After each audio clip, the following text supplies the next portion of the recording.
Are going to be giving you some ways in which you can use these foam cubes in your phonics lessons and as adult initiated activities. So you can get these cubes through most of the educational catalogues that you might have available in school.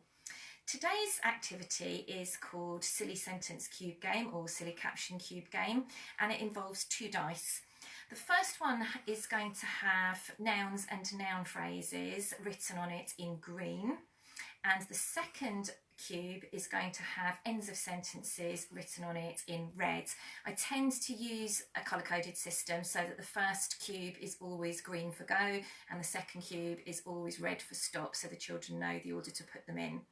So if you're going to do this game in the practice part of your lesson, you would choose 2 children to come to the front of the carpet, and they would roll one of the cubes each, and then you would get them to hold them up so that everyone can read what they've landed on. So in this particular instance, we would have the cray, on, crayon, had,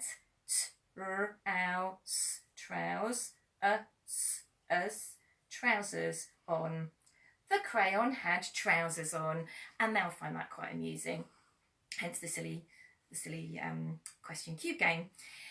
This particular game would be used perhaps on a day where we had introduced AY as our grapheme yesterday, and we'd introduced OU in the teach part of the lesson today. So this game would sit nicely in the practice part of the lesson, where the children are going to be practicing reading words with today's grapheme OU, as well as practicing yesterday's grapheme AY.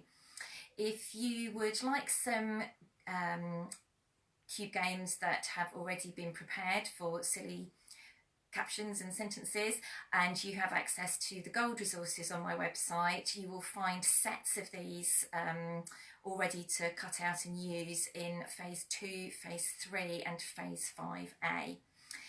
Next time I will be showing you a different way in which to use the cubes, either in your phonics lessons or as an adult initiated activity. Oh, and by the way, actually my class love having these dice out with the silly sentences as an adult initiated activity on the carpet, where they can roll the dice in their own time and practice their reading skills.